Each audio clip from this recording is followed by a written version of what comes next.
بزرگان محترم،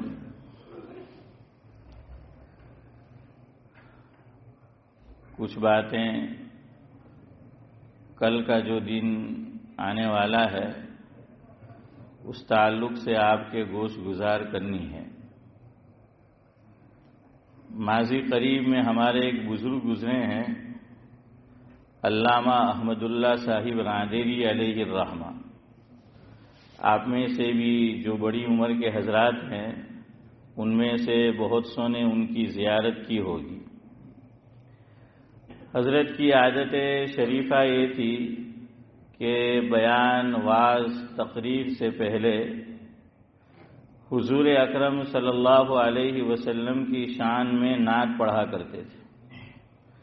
ان میں ان کا ایک مشہور کلام ہے، مشہور نعت ہے، اس کا جو آخری حصہ ہے وہ آج کے ہمارے اس موضوع سے تعلق رکھتا ہے، لہذا اول وہ کلام آپ کی خدمت میں رکھنا ہے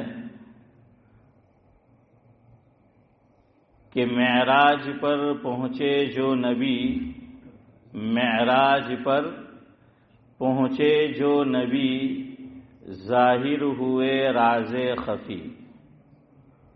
یعنی حضور اکرم صلی اللہ علیہ وسلم کو جو سفر معراج ہوا تو وہاں جو راز خفا میں تھے، پوشیدہ تھے، وہ ظاہر ہوئے کہ معراج میں جو پہنچے نبی ظاہر ہوئے راز خفی، بولے ملائک سب یہی بلغ العلا بکمالہ۔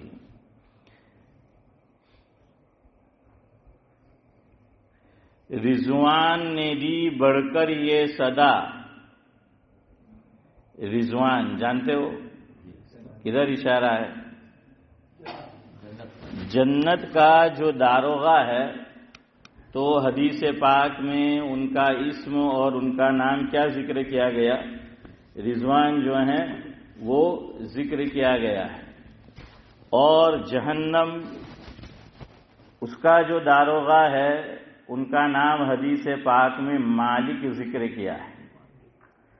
تو یہ اسی طرف اشارہ ہے کہ رضوان نے دی بڑھ کر یہ صدا، کیا نور ہے صلی علی، شمس و قمر ان پر فدا، یعنی حضور اکرم صلی اللہ علیہ وسلم پر کہ رضوان نے دی بڑھ کر صدا، کیا نور ہے صلی علی، شمس و قمر ان پر فدا، کشف الدجا بجمالہ۔ حوریں کھڑی تھی صف بصف، حوریں کھڑی تھیں صف بصف، تھا جام کوثر کف بکف۔ حوریں کھڑی تھی صف بصف، تھا جام کوثر کف بکف، بولی زہے عز و شرف، حسنت جمیع، کہاں جمالی ہے؟ ابھی شروع ہوا، جمانے دو۔ ہاں، خصالی، حسنت جمیع خصالی، یہ ہے اصل آپ کو سنانا۔ الفت نبی کی ہے اگر، یعنی محبت، الفت نبی کی ہے اگر، طاعت نبی کی جلد کر، الفت نبی کی ہے اگر، طاعت نبی کی جلد کر، سنت ہے سب سے خوب تر، صلو علیہ وآلہ۔ درود شریف پڑھ لیں۔ اللہم صلی علی محمد وعلی آل محمد کما صلیت علی ابراہیم وعلی آل ابراہیم انک حمید مجید۔ تو فرمایا کہ اگر حضور سے محبت ہے تو اس کی نشانی یہ ہے کہ آدمی حضور کی سنت کو اپنی زندگی میں جگہ دے گا۔ 4-5 باتیں وقت رہا تو آپ کی خدمت میں عرض کرنی ہیں۔ بعض حضرات ایک سوال کرتے ہیں کہ عیدین کی جو نماز ہے اس میں اذان اور اقامت کیوں نہیں ہے؟ عیدین کی نماز میں اذان اور اقامت نہیں ہے، تو وہ سوال کرتے ہیں کہ بھئی اس میں اذان اور اقامت کیوں نہیں ہے؟ تو آسان جواب تو یہ ہے کہ جتنا حضور اکرم صلی اللہ علیہ وسلم سے ثابت ہے اور مروی ہے ہم وہ کام کریں گے، اور جو حضور اکرم صلی اللہ علیہ وسلم سے ثابت نہیں ہے ہم وہ نہیں کریں گے۔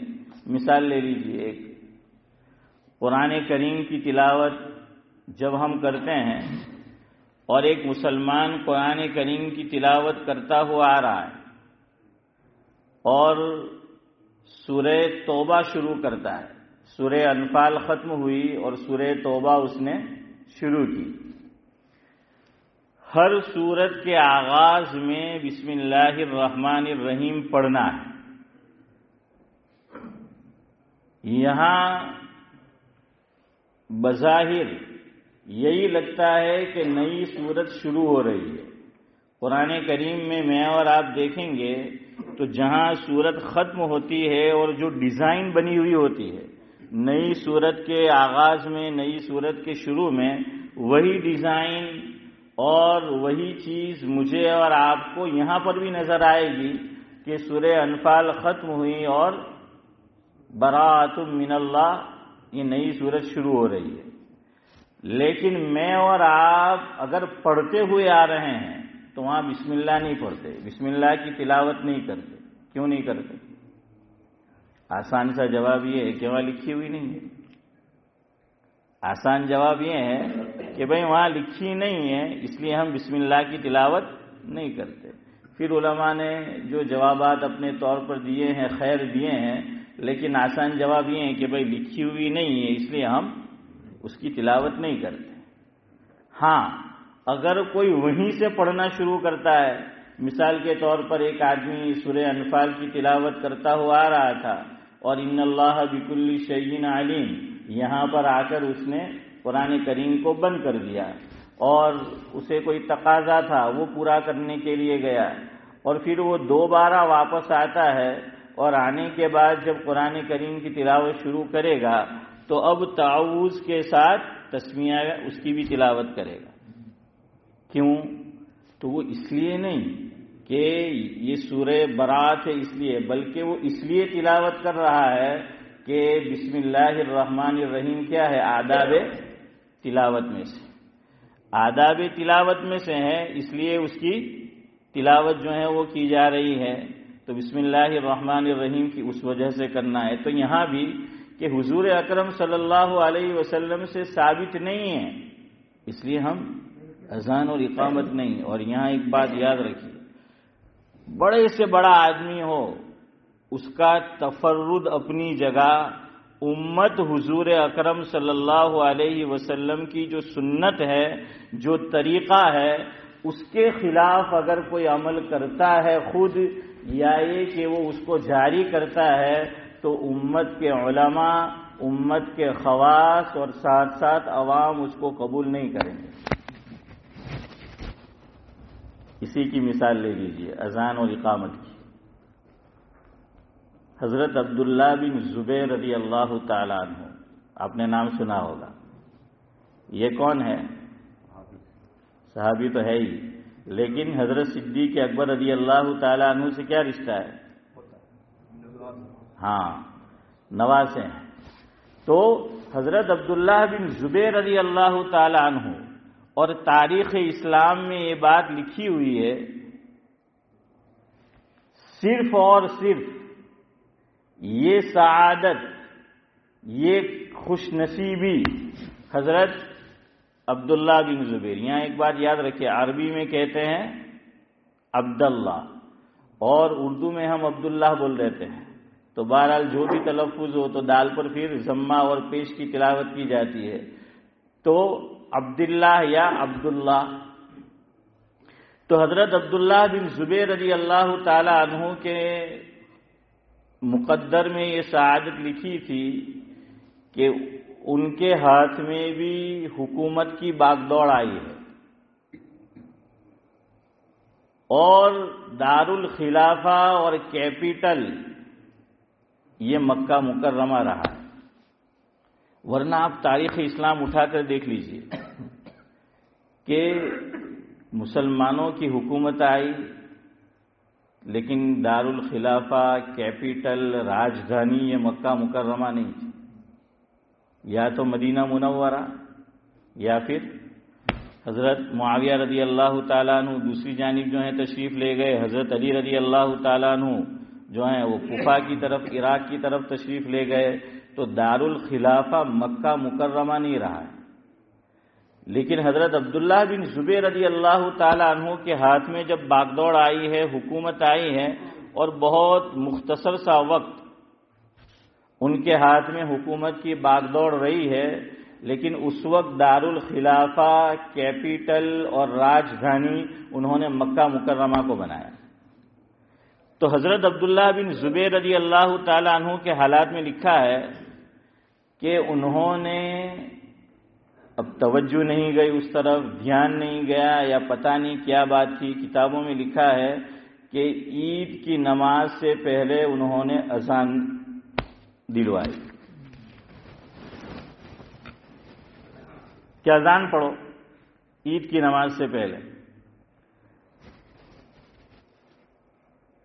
حضرت ابن عباس رضی اللہ تعالی عنہ نے فوراً ٹوکا حضرت عبداللہ بن زبیر رضی اللہ تعالی عنہ کو کہ حضور اکرم صلی اللہ علیہ وسلم کے زمانے میں عیدین کے موقع پر ہم نے حضرت کے ساتھ عیدین کی نمازیں پڑھی ہے، وہ بغیر اذان اور بغیر اقامت کے ہوا کرتی تھی، لہذا آپ جو عمل کر رہے ہیں وہ درست نہیں ہے۔ فوراً ٹوک دیا کہ یہ نہیں ہو سکتا، کہ جو سنت ہے حضور کی، جو حضور اکرم صلی اللہ علیہ وسلم سے مرنی ہے، ہم عبادت اسی طریق پر کریں گے۔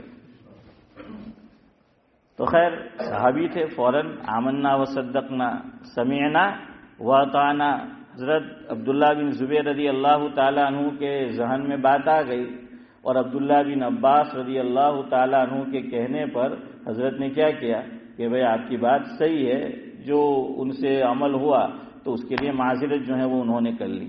تو بتانا یہ ہے کہ اسی لیے ہمیں کہا جاتا ہے کہ بھئی نقش قدم نبی کے ہے، جنت کے راستے اللہ سے ملاتے ہیں سنت کے راستے۔ تو اللہ سے ملنا ہے تو یہ سنت کا جو راستہ ہے وہ مجھے اور آپ کو ملائے گا۔ اسی لیے سنت کی بڑی اہمیت ہے اور بدعت کی بڑی قباحت ہے۔ یہ عبادات جو ہیں وہ توقیفی ہے۔ ہم خلفائے راشدین ان کی سنت کو لازم پکڑیں گے، اس لیے کہ خود اللہ کے نبی صلی اللہ علیہ وسلم نے فرمایا کہ علیکم بسنتی وسنت الخلفاء الراشدین المہدیین، او کما قال علیہ الصلاۃ والسلام۔ تو باقی عبادت اسی طریق پر کرو، یہاں وہ نہیں چلے گا۔ بعض لوگ بہت سے معاملات میں کیا کہتے ہیں، یہاں بات سمجھنے کی کہ میں جو عمل کر رہا ہوں وہ نیک ہی تو ہے، کیا ہو گیا؟ کیا کہتے ہیں کہ میں جو عمل کر رہا ہوں یا ہم جو عمل کر رہے ہیں وہ نیک ہی تو ہے، کیا ہو گیا اس میں؟ نہیں، اس میں ہو گیا، اس میں ہو یہ گیا کہ خلاف سنت ہو گیا۔ کیا ہو گیا کہ عمل خلاف سنت ہو گیا، یہ بہت بڑی کوتاہی ہو گئی۔ لوگ کہتے ہیں کہ بھئی کیا ہوا، ہم تو یہ نیکی کا کام ہے، شریعت میں یہ نیکی ہے، ہم کر رہے ہیں، اس میں کیا ہو گیا؟ شیخ سعدی علیہ الرحمہ نے فارسی زبان میں کہا ہے کہ خلاف پیمبر کسے رہ گزید، خلاف پیمبر کسے رہ گزید، تاب منزل نہ خواہد رسید۔ سعدی یہ کہتے ہیں کہ مسلمانوں سن لو، اگر تم سنت کے خلاف چلو گے تو کبھی بھی منزل کو نہیں پا سکو گے۔ اگر اپنی منزل کو پانا ہے تو سنت کا راستہ کیا کرو، مضبوطی سے پکڑے رہو، اس پہ جمے رہو، تب تم جو ہے وہ اپنی منزل کے اوپر پہنچو گے، ورنہ تم منزل پہ نہیں پہنچ سکتے۔ تو یہ ہو گیا کہ یہ خلاف سنت ہے۔ تو بہت سے مواقع پر لوگ کہتے ہیں اس میں کیا ہو گیا۔ دیکھیں آج ماشاءاللہ یہاں جتنا جو مجمع ہے یا جو گھروں پہ سن رہے ہیں تو اکثر روزے دار ہوں گے، رکھنا بھی چاہیے، جنہوں نے رکھا ہے اللہ سب کے روزوں کو قبول فرمائے۔ لیکن اور آج کا مبارک دن ہے، بڑا دن ہے، اسلامی اعتبار سے ظاہری اعتبار سے بھی آج کا دن بڑا ہے، روحانی اعتبار سے، باطنی اعتبار سے تو آج کا دن بڑا ہے ہی، لیکن ظاہری اعتبار سے بھی آج کا دن بڑا ہے، یاد رکھنا ہے۔ علماء نے لکھا ہے اسلامی تاریخ اور اسلامی دن مغرب کے بعد شروع ہو جاتا ہے، تاریخ بدل جاتی ہے۔ ابھی مغرب کا وقت جیسے ہی ہوگا تو آپ دیکھنا یہاں گھڑی بھی اس طرح سے سیٹ کی ہوئی ہے کہ وہ تاریخ بدل جائے گی، اس میں بھی اسلامی تاریخ کیا ہو جائے گی، اس کو سیٹ کیا ہوا ہے کہ وہ بدل جائے گا۔ تو مغرب بعد اگر کوئی ہمیں پوچھے کہ آج کون سا دن ہے تو انگریزی اعتبار سے ہم کہیں گے بھائی تھرسڈے ہے، جمعرات ہے، تو وہ بھی صحیح ہے۔ اور اگر کسی نے یہ کہا کہ جمعہ ہے تو صحیح ہے کہ نہیں ہے؟ صحیح ہے نا، جمعہ کا وہ صحیح ہے، لیکن ہم میں سے کوئی کہے گا نہیں، کیوں؟ ہمیں عادت تھرسڈے کی ہے، اس لیے ہم کہیں گے نہیں، ورنہ ہے کیا؟ جمعہ۔ اسی لیے یہاں علماء نے ایک مسئلہ چھیڑا ہے کہ جمعہ کے دن سورہ کہف پڑھنے کے بڑے فضائل ہیں، تو اگر کوئی مسلمان مغرب کے بعد سورہ کہف پڑھ لیتا ہے تو جمعہ کے جو سورہ کہف کے فضائل ہے پڑھنے کے وہ حاصل ہوں گے کہ نہیں؟ تو علماء نے کہا ہوں گے۔ تو بھائی وہ کیوں ہو رہا ہے؟ اگر ہمارے اعتبار سے آفٹر 12 o'clock 12 بجے کے بعد ہیں تو اس وقت تو ہم بحر نوم میں غرق ہوتے ہیں۔ کہاں ہوتے ہیں؟ بحر نوم میں غرق ہوتے ہیں، تو اس وقت تو پڑھیں گے نہیں، پھر پتہ نہیں صبح جاب پہ جانا ہے یا کل تو عید ہے، لیکن ویسے ہی بات کر رہا ہوں۔ تو اگر کوئی پڑھ لیتا ہے تو علماء نے لکھا فضائل حاصل ہو جائیں گے۔ کیوں؟ اسلام کے اندر تاریخ کب بدل جاتی ہے؟ مغرب کے بعد جو ہے وہ بدل جاتی ہے، مغرب کے بعد وہ بدل جاتی ہے۔ تو اتنا آپ سمجھ گئے، اب اگلی بات آپ کو سمجھانی ہے۔ آج کا دن ظاہری اعتبار سے بھی بڑا ہے۔ جو حضرات خاص طور سے حج کے لیے گئے ہوئے ہیں، حجاج کے لیے مسئلہ ہے، اور اس مسئلے میں حجاج کے لیے رخصت ہے، اللہ تعالیٰ کی طرف سے انعام ہے، اللہ تعالیٰ کی طرف سے خصوصی چھوٹ ہے اس کے اندر۔ وہ کیسے؟ عرفہ کے اندر، عرفہ یہ حج کا رکن اعظم ہے، ایک حاجی تمام اعمال کو انجام دیتا ہے لیکن وقوف عرفہ نہیں کرتا تو وہ حاجی نہیں کہلائے گا۔ دوسرے جتنے بھی اعمال ہیں حج کے اندر، اگر کسی وجہ سے وہ عمل یا وہ رکن رہ گیا تو اس کا کوئی نہ کوئی بدل ہے، اس کا کوئی نہ کوئی کیا ہے؟ بدل ہے، کہ جرمانہ ادا کر کے، دم دے کر کے، یا بہرحال کوئی نہ کوئی شریعت نے اس کا بدل رکھا ہے، لیکن حج کا وقوف عرفہ کا کوئی بدل نہیں، وقوف عرفہ کا کوئی بدل نہیں۔ اللہ کے نبی صلی اللہ علیہ وسلم نے فرمایا حدیث پاک میں الحج والعرفہ او کما قال علیہ الصلاۃ والسلام، کہ حج یہ عرفہ ہی کا نام ہے۔ حج کس کا نام ہے؟ عرفہ ہی کا نام ہے حج۔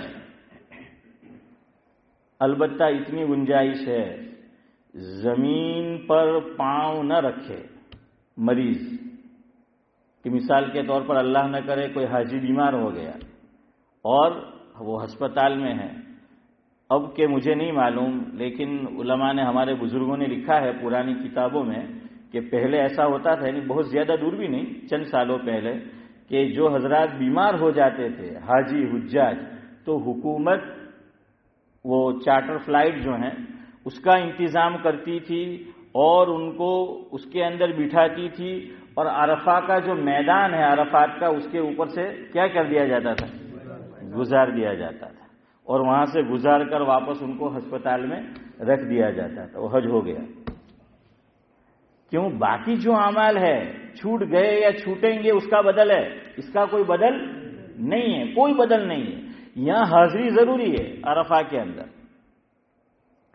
تو اگر فضا سے گزر گیا، عرفات کا جو میدان ہے، علماء نے لکھا کہ فضا کے اندر سے اگر گزر گیا تب بھی یہ سمجھا جائے گا کہ اس حاجی نے کیا کر لیا؟ وقوف کر لیا، عرفہ کا کیا کر لیا؟ اس نے وقوف کر لیا، ایک رخصت اللہ اکبر اللہ نے دے دی کہ اتنا پیسہ خرچ کر کے حاجی گیا ہے، اتنی مشقتیں برداشت کر کے. پہلے تو مالی مشقت کے علاوہ جانی مشقت بھی خوب ہوتی تھی کہ لوگ حج کے لیے جاتے تھے 2 مہینے 3 مہینے 4 مہینے ہیں، تو اللہ نے رخصت دے دی. آج گویا کہ رات رکھی ہی نہیں، گویا کہ کہہ رہا ہوں، رات تو آئے گی لیکن رات رکھی ہی نہیں شریعت نے. آج کا دن سب سے بڑا دن، جیسے یہاں یو کے میں بھی ہوگا، میرے خیال سے مغرب کا آخری وقت کہاں تک جائے گا؟ 9:17 شاید ہے نا، 9:17 تک جاتا ہے نا، اس سے آگے جاتا ہے 27 سوری 27 ہاں 9:27 تو کہتے ہیں کہ آج کا دن کیا ہے؟ سال کا سب سے بڑا دن ہے کہ آج 9:27. اسی طرح شریعت میں ظاہری اعتبار سے بھی اور باطنی اعتبار سے، روحانی اعتبار سے بھی آج کا دن سب سے بڑا دن ہے. اگر کوئی حاجی مغرب کی نماز تک وقوف عرفہ نہیں کر سکا، عرفہ کا وقوف نہیں کر سکا، مغرب کے بعد وہاں حاضری دے دیتا ہے، صبح صادق سے پہلے تک اس کا حج ہو گیا. جان بوجھ کے ایسا نہیں کرنا ہے. کیوں؟ ہمیں تو مغرب نہیں پڑھنی ہے، عرفات میں تو پھر مغرب نہیں پڑھی جاتی.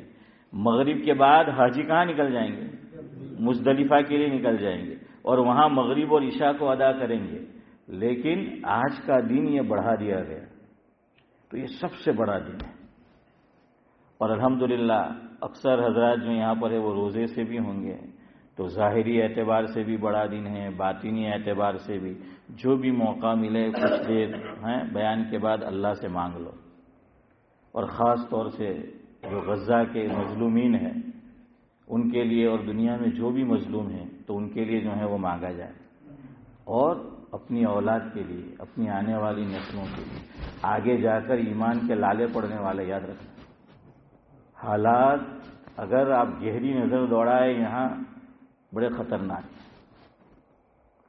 اب ہمارے بچے کو یہ نہیں کہا جائے گا اسلام سے پھر جائے جیسے پہلے ہوتا تھا. ہندوستان میں ایک تحریک چلی تھی، شودھی تحریک. پرانے لوگوں کو معلوم ہوگا کہ ایک شودھی تحریک چلی تھی. پنڈت دیانند سرسوتی جو تھا، تو پنڈت دیانند سرسوتی نے یہ تحریک چلائی تھی اور مسلمانوں کو واپس کفر کی طرف لوٹانے کی تحریک تھی. آج کا جو دور ہے کوئی ہمارے بچے کو اگر یہ نہیں کہے گا اور بلکہ خود آ کے دعوت بھی نہیں دے گا. یہ سب سے بڑا دعوت کا ذریعہ ہے. میرے ہاتھ میں دیکھو، یہ اور اس طرح کی جتنی چیزیں ہیں ہماری اولاد جو دیکھ رہی ہے، ہم دیکھ رہی ہے، دھیرے دھیرے یہ اندر سے ایمان کو کھوکھلا کر رہی ہے. اگر ویسی ویب سائٹ یوز کر رہے ہو تو اچھی چیز بھی ہے، ضروری چیز بھی ہے، ضرورت ہے، منع کوئی نہیں کرتا، ضروری چیز ہے. لیکن ایسی چیزیں ہیں، اب آپ دیکھنا اتنے سارے یوٹیوب جو ہیں وہ بن چکے. ایکس مسلم کیا لکھتے ہیں وہ یوٹیوبر؟ ایکس مسلم. اور اس میں یعنی وہ پہلے مسلمان تھے کسی دور میں، اور اب وہ باقاعدہ اس پہ تحریک چلا رہا ہے، اسلام کے احکام میں نقص تلاش کر رہے ہیں اور اب اس کی تبلیغ کی جا رہی ہے. اب ہمارے بچے، اس لیے ان کو یہ بھی سمجھانا ہے، دیکھیں موبائل سے تو پہلے تو میں خود رک سکتا ہوں تو میں اولاد کو کیا روکوں گا؟ ہم نہیں رک سکتے، اپنے آپ کو نہیں روک سکتے. لیکن اب ضرورت یہ ہے اولاد کو سمجھانے کی کہ کیا دیکھنا چاہیے، کیا نہیں دیکھنا چاہیے. ورنہ یہ دھیرے دھیرے دھیرے دھیرے جو ہے وہ اثر کرتا ہے، دھیرے دھیرے اثر کرتا ہے. تو اپنی اولاد کے لیے بھی آدمی دعا کرے کہ ہماری جو نسلیں ہیں وہ ایمان پہ قائم رہیں. اللہ تبارک و تعالی میری، آپ کی اور ہمارے آنے والی نسلوں کی ایمان کی جو ہے وہ حفاظت فرمائے. تو بہرحال مانگو، آج جو ہے وہ مانگنے کا دن ہے، سب سے بڑا دن ہے. اور آج کا ہی وہ دن ہے کہ جس میں اسلام مکمل بھی ہوا ہے. آپ سب کو معلوم ہے کہ قرآن کریم کی وہ آیت الیوم اکملت لکم دینکم واتممت علیکم نعمتی ورضیت لکم الاسلام دینا، آج اور اسی وقت میں عصر کا جو وقت تھا، عصر کے بعد کا، اسی میں یہ آیت حضرت نبی کریم صلی اللہ علیہ وسلم پر نازل ہوئی ہے. بہرحال میں یہ کہہ رہا تھا، یہاں ایک چیز سمجھنے کی ہے دیکھیے صحابی نے اذان شروع کروائی، کہاں پر؟ عید کی نماز سے پہلے صحابی نے روک دیا۔ سنت پر مضبوطی بہت ضروری ہے۔ لوگ کہتے ہیں اور یہ کہتے ہیں بھائی کیا ہو گیا، نیکی کا کام ہے۔ ایک مثال لے لیجیے، آج بڑا دن ہے، رمضان المبارک کے اندر بھی دعا کرنا، حدیث پاک میں ہے رمضان المبارک کے اندر کہ اللہ تبارک و تعالی مفہوم روزے دار کی دعا کو کیا کرتے ہیں؟ قبول کرتے ہیں خاص طور سے، اور قبولیت کا وقت وہ بتلایا کب؟ افطار سے پہلے پہلے، وہ قبولیت کا جو ہے وہ وقت ہے۔ لیکن علماء نے کتابوں میں لکھا ہے یہ دعا اجتماعی نہیں کی جائے گی۔ یہ میں آپ کو تھوڑا سمجھا رہا ہوں، یہ آج کل ہو رہا ہے اذان، کیا نہیں کام کر، کیا ہو گیا، وائی، اس میں کیا رانگ ہے، اس میں کیا غلط ہے؟ تو اب آپ مجھے بتائیے، اذان دلوا رہے تھے حضرت عبداللہ بن زبیر، صحابی رسول ہے، حضرت ابو بکر کے نواسے ہیں۔ عبداللہ بن عباس رضی اللہ تعالیٰ عنہ نے روک دیا، بھائی کیا برا ہے اذان میں؟ حالانکہ اذان دیگر مقامات، علامہ شامی علیہ الرحمہ نے تحریر فرمائے ہیں کہ اذان دیگر مقامات پر بھی دی جا سکتی ہے۔ ان میں ایک وہ موقع کہ جب آدمی کو ڈر لگے، کہیں پر سفر میں ہے، راستے میں جا رہا ہے، یا گھر میں کہیں پر ڈر لگے، خوف لگے، تو کیا دے دو؟ اذان شروع کر دو، اذان دے دو۔ کسی پر ہمیں یہ لگتا ہے کہ اس کے اندر جن آ گیا ہے، فلاں کے اندر جن آ گیا ہے، خبیث آ گیا ہے، تو کہاں کہ اس کے کان میں کیا پڑھو؟ ہاں، سامنے اس کے کان کے پاس لے جاؤ منہ، اور اللہ اکبر اللہ اکبر، اذان پڑھو۔ بچہ پیدا ہوتا ہے، اذان پڑھو۔ اذان کے دیگر مقامات علماء نے لکھے ہیں، کسی کو مرغی کا دوڑا پڑ جائے، لیکن یہاں منع کر دیا، کیوں؟ یہاں حضور اکرم صلی اللہ علیہ وسلم سے ثابت نہیں ہے، نہ دور صدیقی میں ثابت ہے، نہ دور فاروقی میں ثابت ہے، نہ دور عثمانی میں ہے، تو لہذا نہیں کی جائے گی۔ تو یہ جو دعا کرنی اجتماعی نہیں کرنی۔ بعض لوگ رمضان المبارک کے اندر بھی کوشش کرتے ہیں کہ سب بیٹھے ہوئے ہیں تو چلو اب سب ساتھ میں افطار کریں گے، تو کہ سوچتے ہیں کہ ایک دعا کراتا ہے جہری اور سب اس پہ کیا کہتے رہے؟ آمین جو ہے وہ کہتے رہے۔ نہیں، اس لیے ہمارے علماء نے تو اس کو بھی پسند نہیں کیا کہ رمضان المبارک کے اندر بیان کا دورانیہ اتنا طویل ہو جائے، اثر بعد لمبا ہو جائے کہ بیان ختم ہوا اور ساتھ میں کیا کرا دی؟ دعا ہوتی ہے نا کہ بھائی اجتماعی دعا جو ہے وہ کرا دی، تو گویا دونوں کام ہو گئے مغرب سے پہلے، کہ نہیں اس سے عادت بگڑے گی، حالانکہ وہاں وہ نیت نہیں ہوتی ہے۔ یہاں اجتماعی دعا حضور سے ثابت نہیں ہے۔ کچھ لوگ اذان سے پہلے درود شریف پڑھتے ہیں، ارے بھائی درود شریف پڑھنا تو بڑی نیکی ہے، بلکہ یہ واحد عمل ہے شریعت اسلامیہ میں درود شریف کہ جس میں خود اللہ تبارک و تعالی شریک ہے۔ اللہ خود قرآن میں فرماتے ہیں ان اللہ وملائکتہ یصلون علی النبی، اللہ تعالیٰ اس میں خود شریک ہے۔ اللہ تعالیٰ کے درود کا مطلب الگ ہے، وہ علماء نے لکھا ہے، آپ جانتے ہیں، لیکن پھر بھی روکا گیا۔ کیوں روکا گیا؟ اس لیے کہ اللہ کے نبی صلی اللہ علیہ وسلم سے ثابت نہیں ہے، اس لیے ہم کہتے ہیں کہ اذان سے پہلے درود نہیں ہوگا۔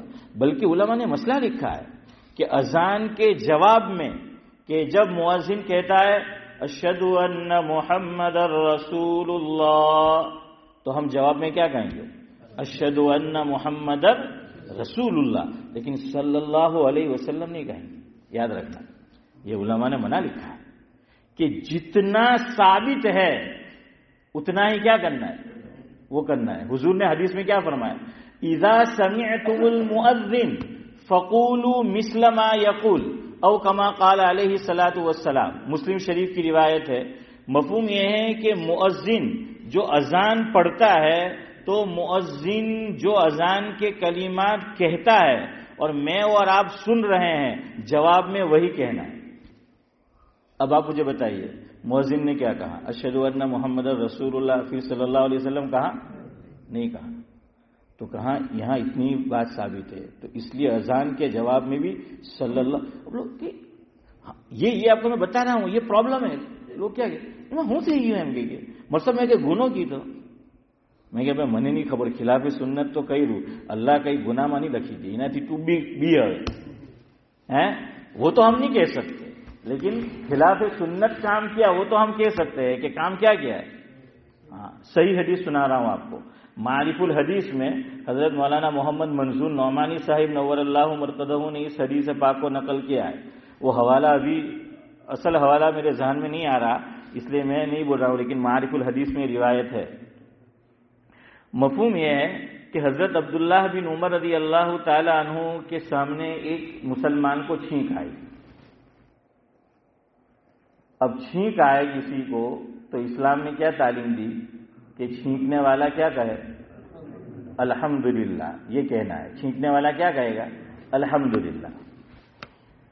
تو وہ جو صاحب تھے، جو مسلمان تھے، حضرت عبداللہ بن عمر رضی اللہ تعالی عنہ کے سامنے ان کو جب چھینک آئی تو انہوں نے زور سے یوں کہا الحمدللہ علی کل حال والصلاۃ والسلام علی رسول اللہ. یہ ہے کتاب میں کہ انہوں نے یہ جواب بڑھا دیا. کیا بڑھا دیا؟ ہاں، کہ کہا الحمدللہ علی کل حال والصلاۃ والسلام علی رسول اللہ. حضرت عبداللہ بن عمر رضی اللہ تعالیٰ عنہ نے فوراً ٹوکا. حالانکہ یہ وہ صحابی ہیں کہ سنت کے اتنے عاشق تھے، آپ نے سن رکھا ہے کہ حضور اکرم صلی اللہ علیہ وسلم نے راستے میں سفر میں جہاں پیشاب کے لیے رکے، ان کو تقاضا نہیں ہوتا تھا تو وہاں جا کر کیا کرتے تھے؟ وہ پوزیشن اختیار کرتے. اتنے یہ سنت کے عاشق. علماء نے لکھا ہے کہ سارے صحابہ سنت کے عاشق تھے، لیکن ان کی بات ہی کچھ اور تھی. یہ وہ صحابی ہے ابن عمر رضی اللہ تعالیٰ عنہ، یہ روک رہے ہیں. سوال کیا فور ہے کہ بھئی تجھے چھینک آئی تو تجھے الحمدللہ کہنا چاہیے تھا، یا کم از کم الحمدللہ علی کل حال. یہ والصلاۃ والسلام علی رسول اللہ، یہ کیا ہے؟ حضرت نبی کریم صلی اللہ علیہ وسلم پر صلاۃ و سلام ہے. تو ہم کہتے ہیں کہ اس میں کیا ہو گیا کہ مسعود ہے یہ تو نیکی میں کام سے نہیں گئے مسعود. عبداللہ ابن عمر نے کہا، جب اس کو ٹوکا تو اس نے کہا اس میں میں نے کیا برا کیا؟ اس نے وہی جواب دیا کہ حضرت اس میں نے کیا برا کیا؟ میں نے تو حضور پہ صلاۃ و سلام پڑھا ہے. تو کہا کہ تو نے برا یہ کیا کہ حضور نے جو تعلیم دی اس کے خلاف کیا ہے.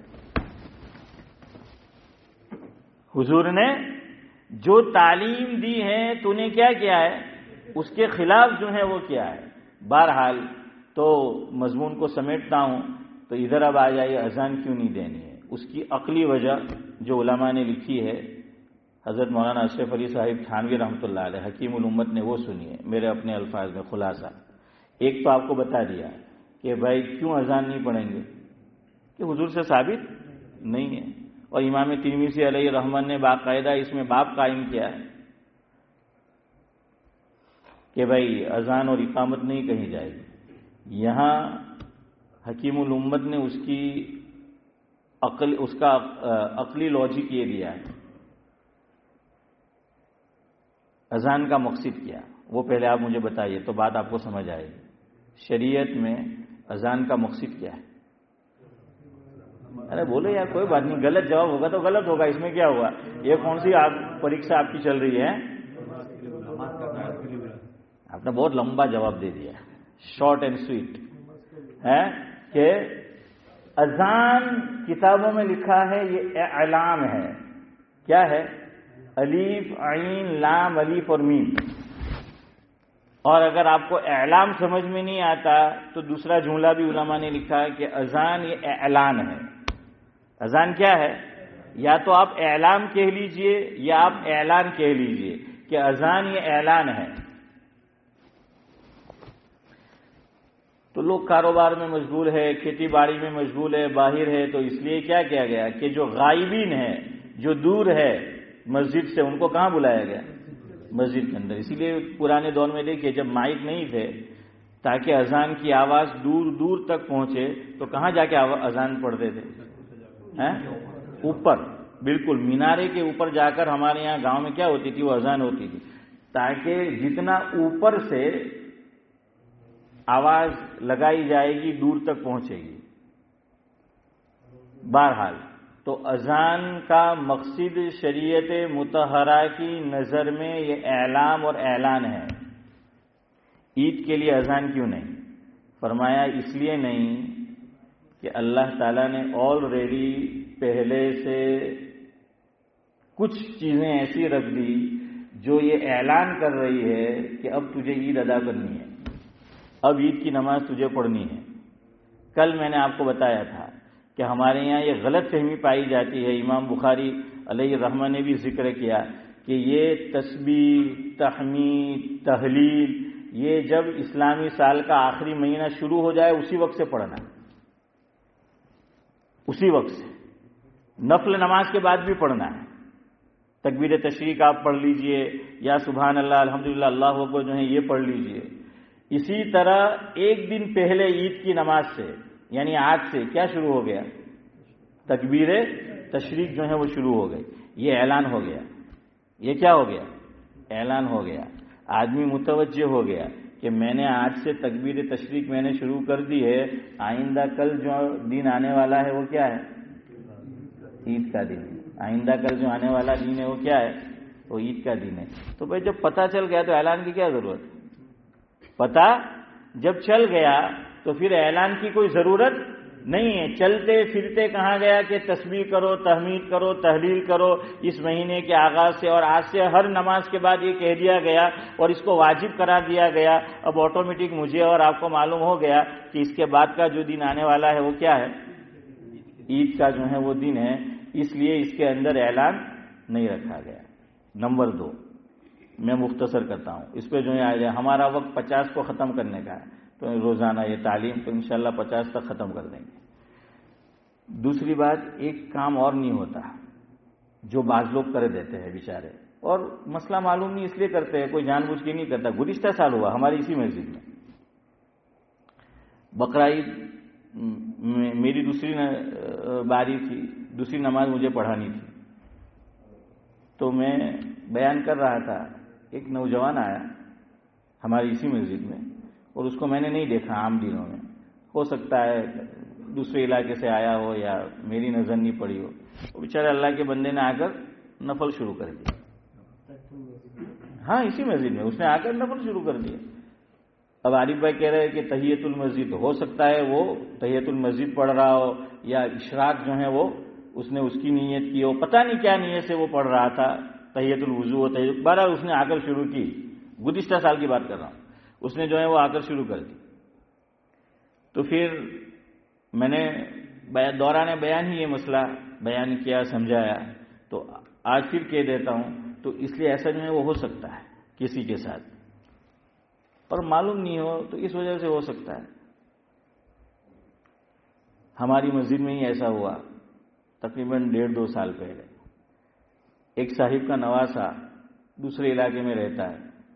تو اس کے نانا نے مجھ سے کہا کہ مول صاحب મારો નવાસો આવેલો છે એમ કે તો કાલે જરા ફજરની નમાઝમાં એને મોકો આપજો. میں کہ کوئی بات نہیں.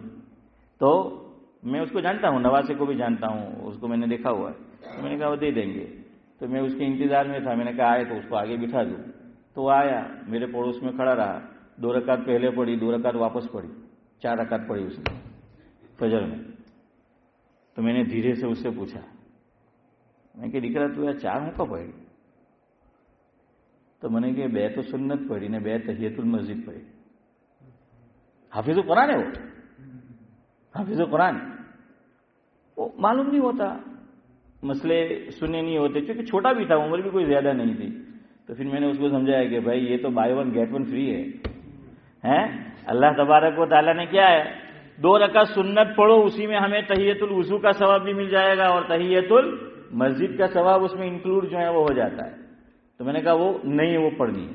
تو یہاں بخاری شریف میں بھی روایت ہے اور دوسرے جو معتبرات ہیں سب میں یہ روایت ہے کہ اللہ کے نبی صلی اللہ علیہ وسلم کی عادت مبارکہ عیدین میں، چاہے وہ عید الفطر ہو، عید الاضحیٰ ہو، فجر کی نماز کے بعد حضور اکرم صلی اللہ علیہ وسلم جب تک عید کی نماز نہیں ادا کر لیتے کوئی نفل ادا نہیں کرتے.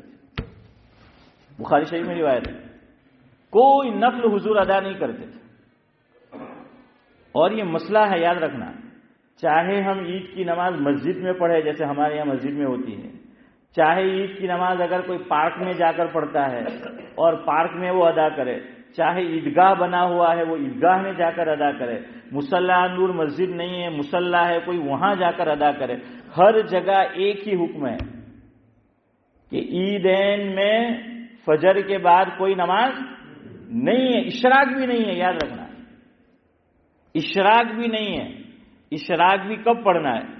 جب عید کی نماز ہو جائے. اس سے آگے بڑھ کر علماء نے یہ لکھا کہ گھروں میں عورتیں بھی ادا نہیں کریں گی.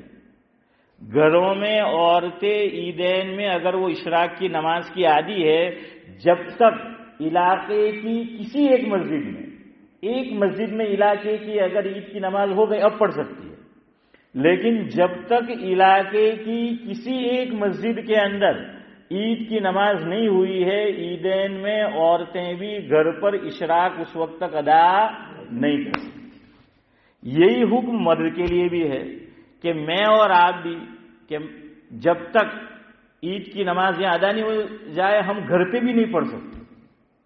اور یہ بھی حدیث میں ہے بعد میں کہ حضور اکرم صلی اللہ علیہ وسلم عید کی نماز جب ادا کر لیتے اس کے بعد بھی عیدگاہ میں 2 رکعت نہیں پڑھتے تھے. اس لیے نماز کے بعد بھی اب پڑھ سکتے ہیں لیکن یہاں نہیں پڑھ سکتے. آج سمجھ آ رہا ہے؟ تو ہمارے یہاں پھر بعض لوگ نماز کے بعد شروع ہو جاتے ہیں، تو یہ بھی درست نہیں.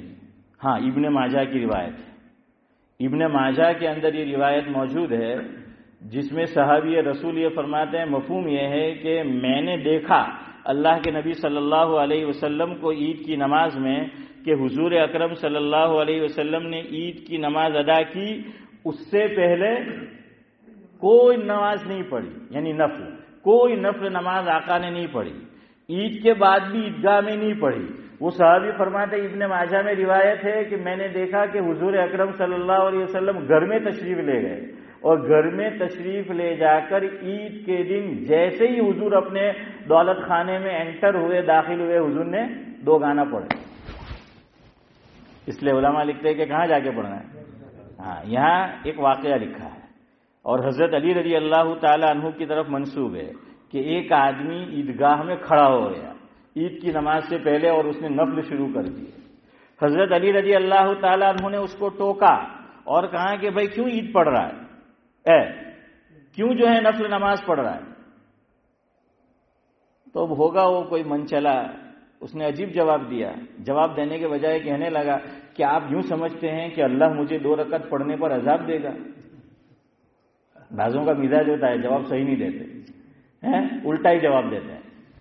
تو کہ کیا تم یوں سمجھ رہے ہو کہ میں یہ 2 رکعت پڑھ رہا ہوں؟ تو حضرت علی رضی اللہ تعالیٰ عنہ نے فرمایا کہ مجھے اندیشہ ہے، ڈر ہے کہ کہیں عذاب نہ دے، کیونکہ تو جو یہ عمل کر رہا ہے کیا کر رہا ہے؟ خلاف سنت جو ہے تو وہ عمل کر رہا ہے. اس دن 2 رکعت نماز جو ہے وہ نہیں پڑھ سکتا. اب آپ کو عقلی لاجک، عقلی دلیل علماء نے سمجھانے کے لیے لکھی تو چلے وہ سن لیں. ترکیسر ہمارے فاروق بھائی دیسائی کا گاؤں ہے، ہمارے گجرات میں سورت ضلع میں. ہمارے حضرت فرماتے تھے بر وزن درد سر. تو وہاں ایک بڑے عالم تھے حضرت مولانا ذوالفقار صاحب رحمۃ اللہ علیہ. مولانا سلیم دہراج جو ہیں دامت برکاتہم العالیہ، ان کے یہاں مشکات شریف کا جب آغاز ہوا تھا تو حضرت نے ہی کروایا تھا اکیڈمی میں، یا اختتام، شاید آغاز تھا یا اختتام تھا. حضرت نے ایک دلیل دی کہ یہ کیوں نفل نہیں پڑھ سکتا. اب میں مثال انڈیا والی دوں گا. اب عبد الغنی کو سمجھ میں آئے کہ نہیں معلوم مجھے، سمجھ تو جائے گا لیکن مثال اور دیگر جو یہاں کے نوجوان ہیں، انڈیا کے اندر جو ٹرین چلتی ہے تو ٹرین کا سسٹم یہ ہے کہ جب سپر فاسٹ گاڑی آنے والی ہوتی ہے تو لوکل گاڑی کو اس سے پہلے روک دیا جاتا ہے. ایسا ہی ہے نا کہ سپر فاسٹ یہ علامت ہوتی ہے کہ اب سپر فاسٹ راجدھانی گزرنے والی ہے. اب لوگ بڑی بڑی پھینکتے بھی تھے گاؤں میں ہماری طرف، دیکھیے راجدھانی اتنی فاسٹ جائے، ہم کہ آپ ٹامیٹو لینا مارے میں تو ٹامیٹو نہیں لاگے نہیں اتنی دیر میں کہ اتنی بڑی جلدی بھی نہیں مر جائے، اتنی بڑی اونچی بھی نہیں پھینکو کہ بھائی اتنی جلدی جو ہے وہ پوری گزر جاتی ہے. وہ پورا لمبا جھین ہے یار، لیموزین، اتنا جلدی تھوڑی گزرے گا وہ. تو خیر بہرحال حضرت نے مثال دی کہ سپر فاسٹ جب ٹرین گزرنے والی ہوتی ہے تو لوکل کو نہیں گزرنے دیا جاتا، اس سے کچھ دیر پہلے، آدھا گھنٹہ 1 گھنٹہ جو بھی ہو بہرحال، لیکن یہ اصول ہے وہ نہیں گزرنے دیا جاتا. ہاں سپر فاسٹ گزرنے والی ہو تو ایک سپر فاسٹ ٹرین ہوتی ہے، ایک فاسٹ ہوتی ہے. تو فرمایا فاسٹ ٹرین گزر سکتی ہے جیسے ڈیلکس، کہ اس دور میں ڈیلکس وہ فاسٹ تھا اور راجدھانی یہ سپر فاسٹ. تو کہا کہ جس پٹری سے راجدھانی گزرنے والی ہے تو وہاں سے ڈیلکس تو گزر سکتا ہے, وہاں سے لوکل نہیں گزر سکتی. فرمایا نماز جنازہ یہ ڈیلکس ہے, یہ فاسٹ ہے, اور عید کی نماز واجب ہے. اشراق کیا ہے؟ کہاں اشراق واجب یار؟ اشراق کی نماز کہاں واجب ہو گئی؟ نفل ہے نا. اشراق کی نماز جو ہے وہ نفل ہے. تحیت المسجد نفل ہے. عید کی نماز سے پہلے نماز جنازہ ادا کی جا سکتی ہے. کیوں؟ وہ فاسٹ ٹرین ہے. وہ کیسی ٹرین ہے؟ فاسٹ ٹرین ہے. عید آج کے دن سپر فاسٹ ہے. یہ پٹری جو ہے لائن یہ ریزرو ہے کس کے لیے؟ عید کی نماز کے لیے. لہذا عید کے احترام میں, عید کی خصوصیت میں آج شریعت نے نفل ٹرین کو روک دیا کہ جب تک یہ ٹرین نہ گزر جائے عید کی جو واجب نماز ہے وہاں تک نہیں. تو سمجھ آ گیا نماز جنازہ ادا کر سکتے. کیوں کر سکتے ہیں؟ وہ نفل نہیں ہے, وہ ڈیلکس ہے, وہ فاس ہے. اور نفل اس کے بعد. آخری بات, وقت بھی ہو گیا ہے. عید مبارک. لوگ جھگڑتے رہتے ہیں کہ عید مبارک کہوائے کہ نہیں کہوائے عید نہ دار.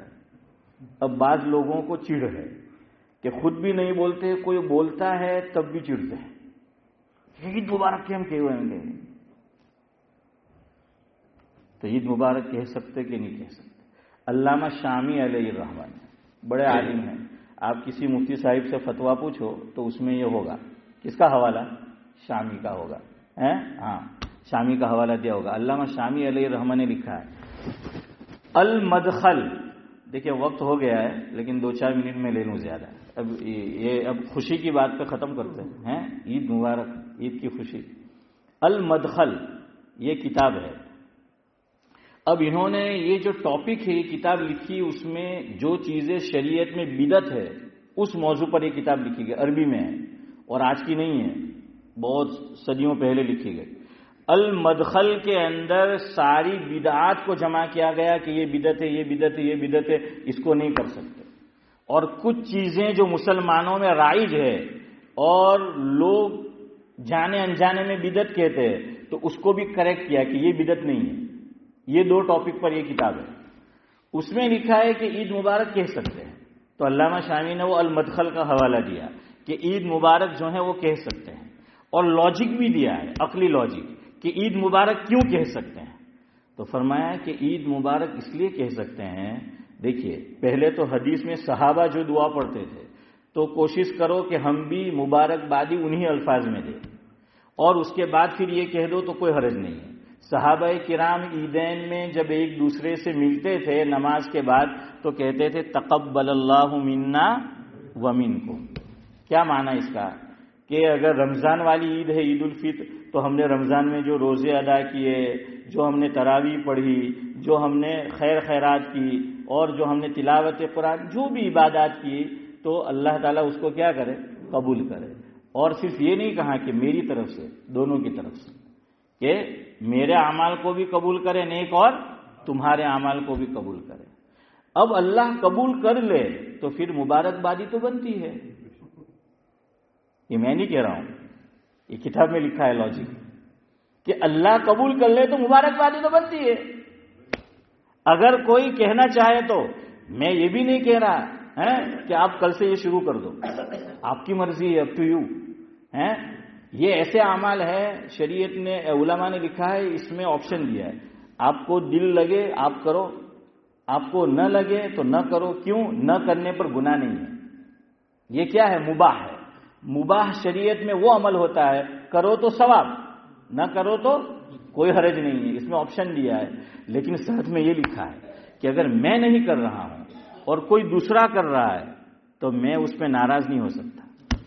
مجھے ناراض ہونے کا حق نہیں ہے. میں نہیں کرتا, میری مرضی, مجھے نہیں کرنا ہے. لیکن جو نہیں کرتا. دوسری بات یہ بھی لکھی ہے کہ عید مبارک کو اگر اتنی اہمیت دی جائے, اتنی اہمیت دی جائے کہ گویا سنت کا درجہ دے دیا جائے کہ اگر کسی نے عید مبارک نہیں کیا تو ہم اس کو تانا دیں, یا اس کو تو تانا نہیں دیا લેકિન